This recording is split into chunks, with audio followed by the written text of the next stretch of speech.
I'm Haven Burt, 62 years old. I was dragging my tired body home after finishing my part-time shift at Macy's, a long-established department store in Boston. Despite it being mid-June, this summer is harsher than usual. The heat rising from the asphalt makes the air shimmer, giving me the illusion of being in a desert. As I parked my car in the driveway, I noticed something was off. My daughter Shona's car was parked in an unusual spot. Moreover, the windows seemed foggy. My heart started racing. "Shona!" I called out as I approached the car. No response. As I cupped my hands around the window to peer inside, I felt my breath catch in my throat. Oh no! Shona and my 3-month-old granddaughter Dina were motionless inside the car. They were both drenched in sweat. Shona's face was bright red, and Dina's eyes were closed as if she had cried herself to sleep. I immediately tried to open the car door, but it was locked. "Shona! Dina!" I screamed desperately. I could hear the tremor in my voice. Shona finally opened her eyes. In a faint voice, she whispered, "Neil."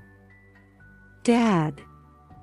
Before losing consciousness again, I hurriedly dialed 911. I never thought the emergency call training I took last year at the local community center would come in handy. Guided by the operator's calm voice, I explained the situation. "Yes, I'm a 62-year-old woman. My daughter and granddaughter are trapped in a car. They're unconscious. It might be heat stroke. Yes, 127 Maple Street, Brookline."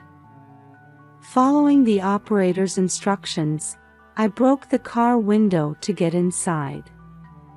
I rescued the two from the car that had turned into a hellish inferno and moved them to the shade. Shona's skin was hot, and her pulse was rapid. Dina was making faint crying sounds. While wiping their bodies with cold towels, I waited for the ambulance. "It's okay, Shona. Dina. You're safe now," I kept saying, though it felt like I was reassuring myself. The ambulance siren was approaching. My mind was in chaos, swirling with questions. Why were Shona and Dina in this state? Where was Neil? And what did Shona mean by "Dad"? My husband Frank had passed away 3 years ago. The paramedics arrived and loaded Shona and Dina onto stretchers. I climbed into the ambulance to accompany them. As the vehicle started moving, I gazed at the pale faces of my daughter and granddaughter, feeling a premonition of the storm to come. As I fastened my seatbelt, I suddenly noticed something. There seemed to be bruises on Shona's arm. What could this mean? As questions multiplied in my mind, the ambulance rushed towards the hospital. It looked like a long night was ahead of me. The next morning, I was pacing up and down the hospital corridor, trying to calm my restless feelings. The white walls and the smell of disinfectant made the gravity of the situation unavoidable. Shona and Dina were receiving treatment in the intensive care unit. The doctors were addressing the symptoms of heat stroke, but they hadn't given me a detailed explanation yet. "Mrs. Burt?" A voice called out. I turned to see a detective from the Boston Police Department standing there. I'm Alex Johnson. May I ask you about the situation? We moved to the hospital cafeteria and sat down. Detective Johnson seemed to be in his mid-40s. He had kind eyes, but I could sense a sharp observational skill behind them. How are your daughter and the baby doing?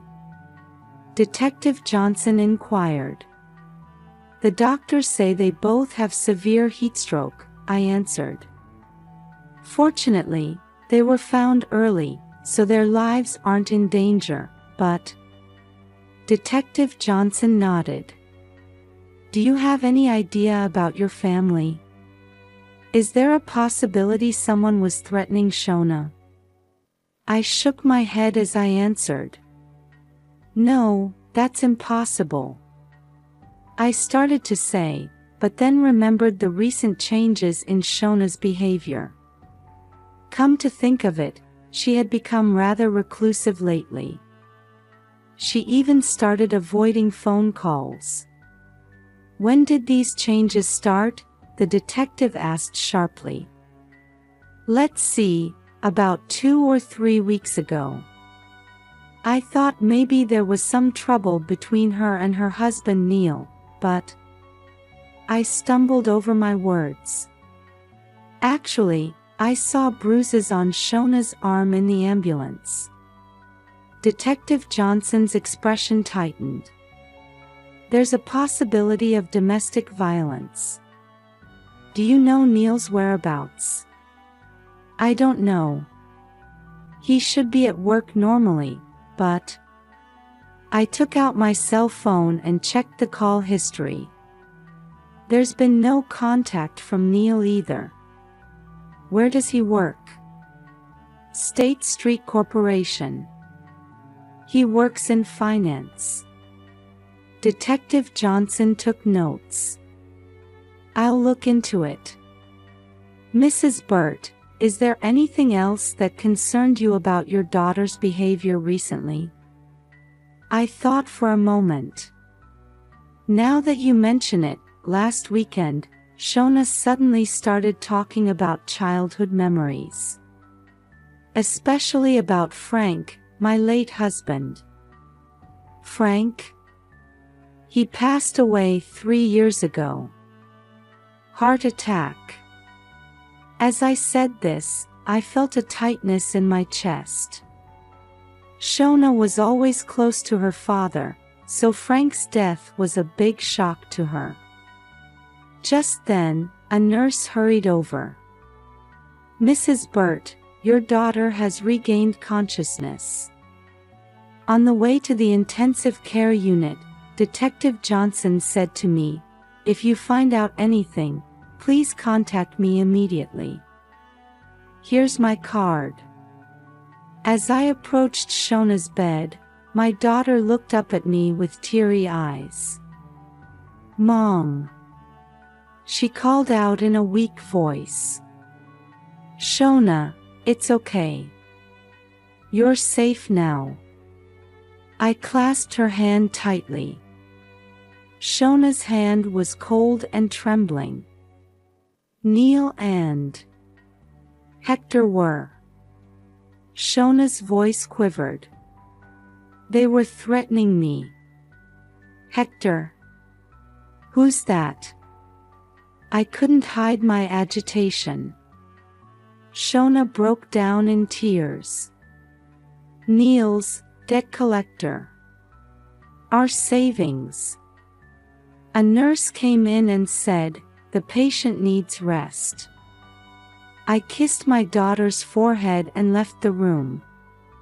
Standing in the hallway, I leaned against the wall. My mind was in turmoil. Neil had debts. Who was Hector? Why were they threatening Shona? And why did Shona say, Dad, in the car? Taking a deep breath, I took out my cell phone. I had to call Detective Johnson. And contact Neil's workplace too. The only way to reveal the truth was to solve one mystery at a time. As I pressed the dial on my cell phone, I steeled my resolve. I won't give up until I uncover the truth to protect my family. Even if it means discovering a side of my daughter I never knew existed. The summer sun reflected blindingly off the glass windows of the high-rise buildings in Boston's financial district. I was standing in the lobby of State Street Corporation, where my son-in-law Neil worked. I had barely slept last night. Although Shona and Dina's conditions had stabilized, they were still in the intensive care unit. And Neil's whereabouts remained unknown. Mrs. Burt. The receptionist called out to me. I'm sorry, but Neil hasn't been in the office since yesterday. Oh no.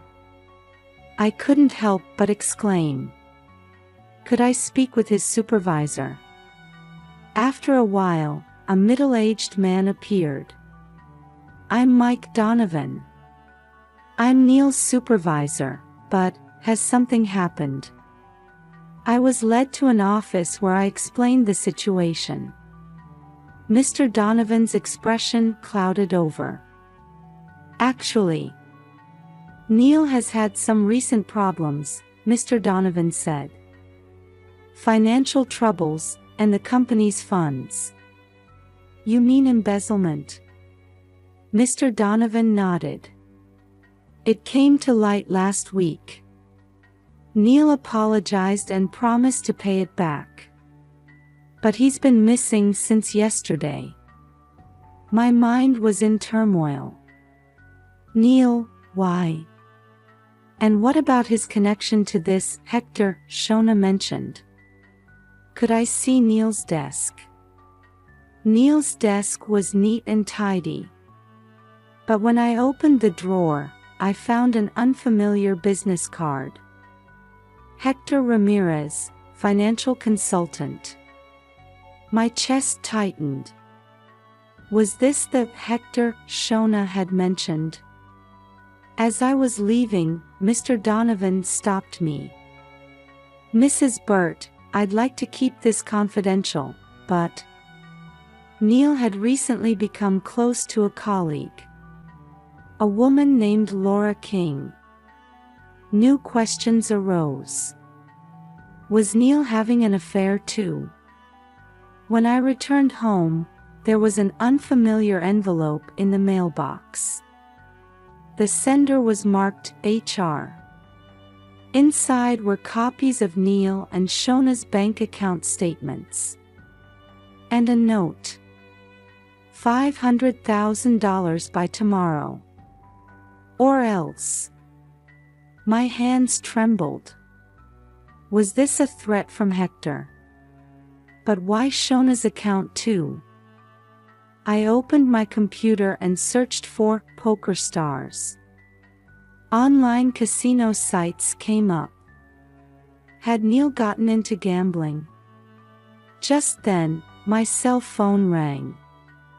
It was an unknown number. Hello? Haven. A male voice. This is Hector Ramirez. I'm a friend of your son-in-law. I felt a chill run down my spine. Are you the one who threatened Shona? Threatened?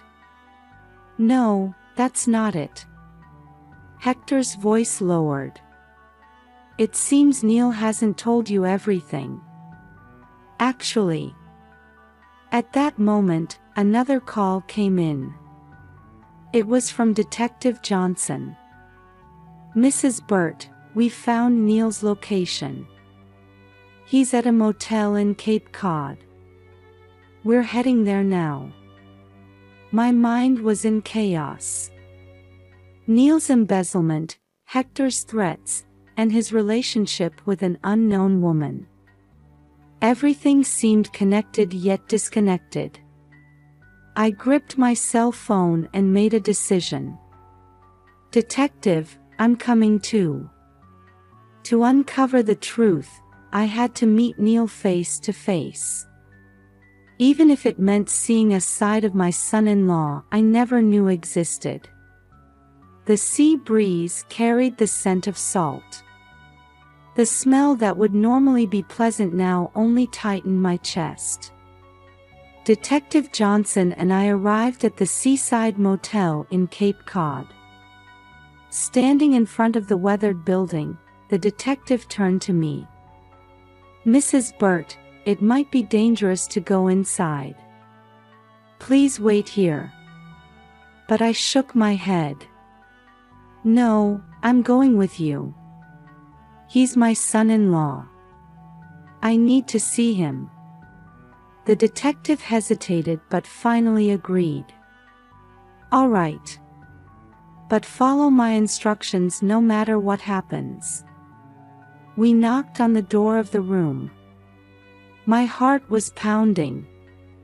"Neil? Are you in there?" After a moment, there was a faint sound. Then, the door opened timidly.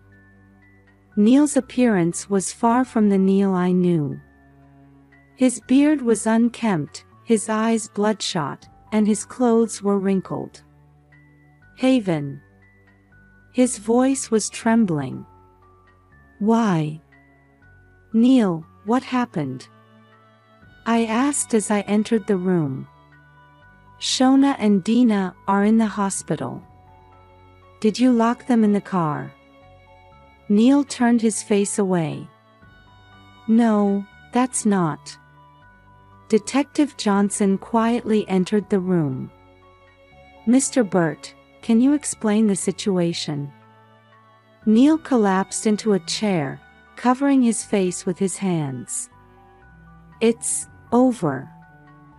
"Neil, talk to me." I sat next to him. "What happened?" He took a deep breath and slowly began to speak. "Last winter, I made a mistake at work and caused a big loss. I was scared of getting fired, so I used company funds to cover it up." "Embezzlement." My voice was cold. Neil nodded. "But that wasn't enough. I got into online gambling. A site called PokerStars. Is that where you met Hector?" "Yes." Tears welled up in Neil's eyes.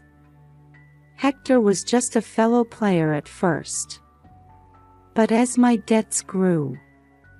"So Hector threatened you?" Neil shook his head. "No. Hector, he was trying to help me. But when I couldn't pay him back." "So you took Shona's savings?" Anger welled up inside me. Hector didn't know. I did it on my own. Neil broke down crying. "When I told Shona, she said she'd report it to the police." I panicked. "So you locked her in the car?" Detective Johnson asked sharply. Neil nodded silently. "But why Dina too?" My voice shook. "Shona, she got into the car holding Dina." Neil stumbled over his words. I. Suddenly, there was a knock on the door. Detective Johnson carefully opened it. Standing there was Laura. Neil exclaimed in surprise. A young woman entered the room. "Neil, are you okay? I heard the police were moving." "You're Neil's colleague." I stared at her. Laura looked confused.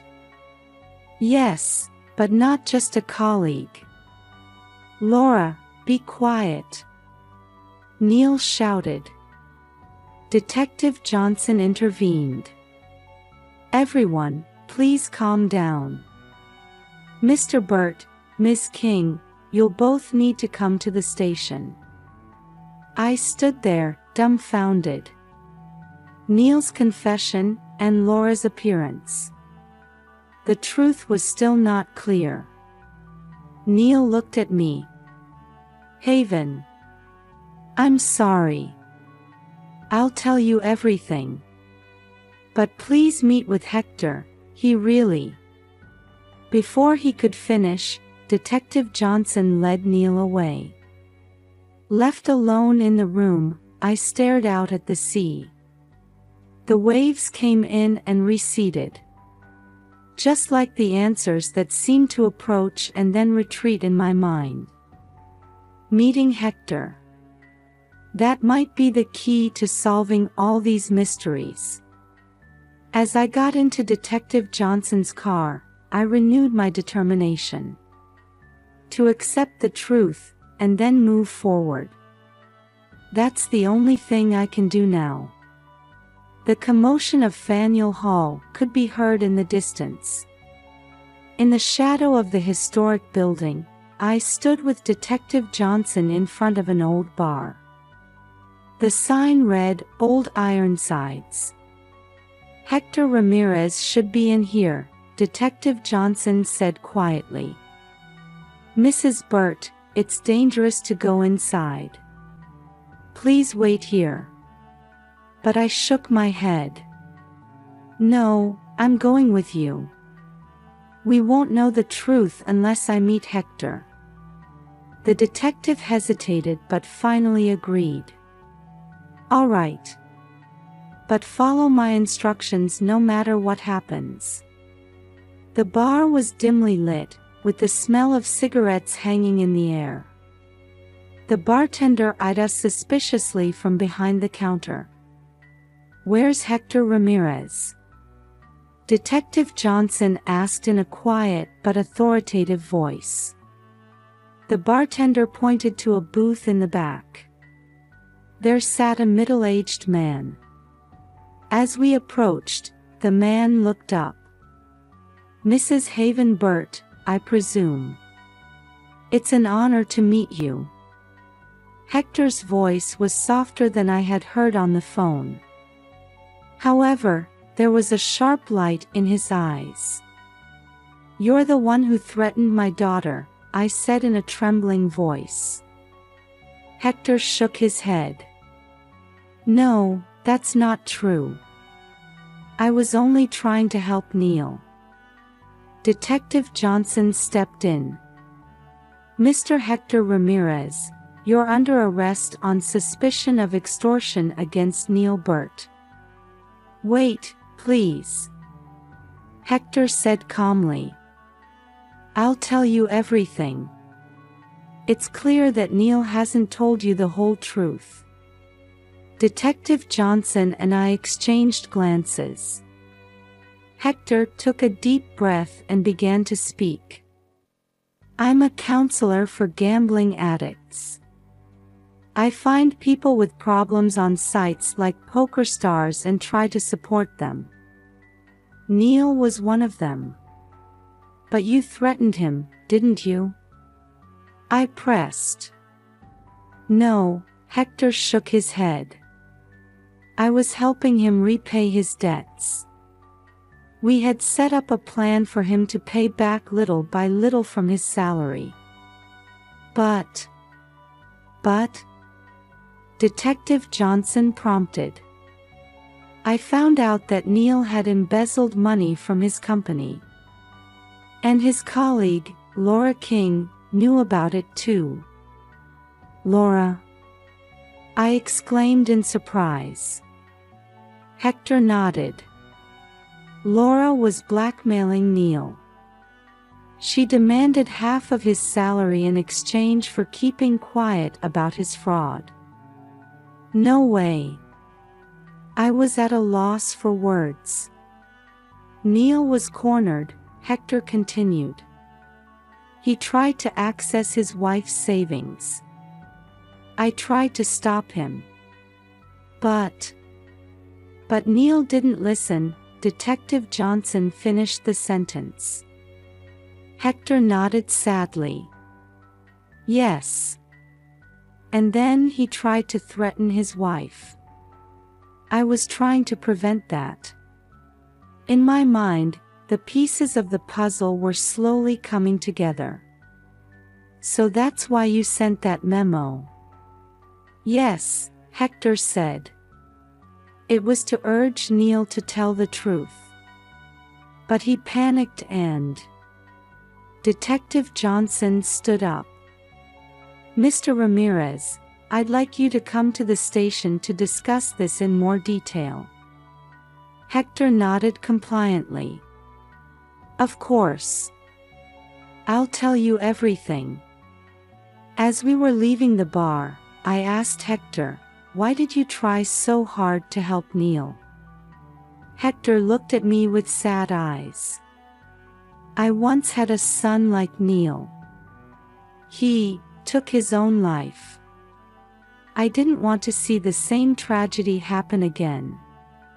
His words made my chest tighten. As we stepped outside, the hustle and bustle of Boston enveloped us. The bell of Faneuil Hall rang, reminding us of the weight of history. The truth was coming to light. But this wasn't the end.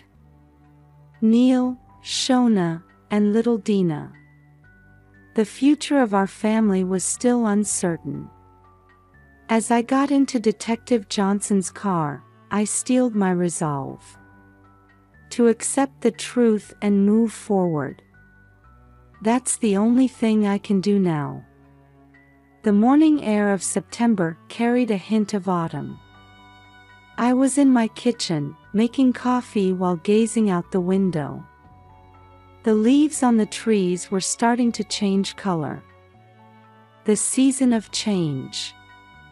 Just like our family. 2.5 months had passed since that day. Neil had been indicted for embezzlement and attempted extortion, and was currently on trial. Laura had also been arrested as an accomplice. Hector was cooperating as a witness and continuing his support activities for gambling addicts. Shona and Dina had fully recovered and were now living with me. I'm constantly amazed by my daughter's strength. She had started attending psychological counseling with support from the Massachusetts Office of Victim Assistance. Mom, you have that YWCA meeting this afternoon, right? Shona came down the stairs, holding the baby. Yes, that's right, I smiled. I'm looking forward to volunteering for domestic violence victim support. Shona smiled back gently. Mom, thank you so much for everything you've done for us. I hugged my daughter, cutting off her words. Of course. That's what family is for. Dina let out a small laugh. Her innocent smile gave me hope. In the afternoon, I headed to YWCA Boston. As I entered the building, I saw women of various ages and races gathered. Each of them carried their own story. Hello, everyone, Sarah, the leader, called out. Today, we have a new member joining us. Haven, could you please introduce yourself? I took a deep breath and stepped forward. Hello. I'm Haven Burt, my voice trembled slightly. My family also experienced domestic violence. But we've overcome it, and now I'm here. The participants looked at me with warm eyes. I want to turn this painful experience into strength, I continued. If I can be of help to someone. As I struggled for words, Sarah gently placed her hand on mine. Haven, your experience will surely be a beacon of hope for many people. After the meeting, on my way home, I looked up at the sky. The setting sun was peeking through gaps in the clouds. Life is unpredictable. Sometimes it's cruel and unreasonable. But we have to keep moving forward. For our family. And for ourselves. When I arrived home, Shona and Dina were there to greet me. Our small home. But filled with love. "Welcome back, Mom," Shona said. "How was it today?" I hugged my daughter and granddaughter. "It was wonderful. It was a day of new beginnings." Outside the window, the sun was setting. Tomorrow, a new morning will come. And we will move forward, one step at a time, but surely. That's our story. A story